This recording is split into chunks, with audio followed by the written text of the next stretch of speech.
கிறிஸ்துவில் பிரியமானவர்களே, இன்றைய நற்செய்தியானது பரிசேயர் மற்றும் வரி தண்டுபவரின் உவமையை அறிமுகப்படுத்துகின்றது. இருவரும் கோவிலுக்கு ஜெபிக்கச் செல்கிறார்கள்.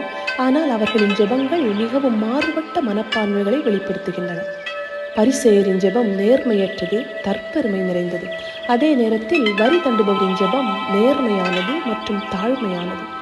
உவமையின் முடிவில் இயேசு பரிசேயர் அல்ல, மாறாக வரி தண்டுபவரே கடவுளுக்கு ஏற்புடையவராக வீடு திரும்பினார் என்றார். ஏனெனில் தம்மைத்தாமே உயர்த்துவோர் தாழ்த்த பெறுவர், தம்மைத்தாமே தாழ்த்துவோர் உயர்த்த பெறுவர்.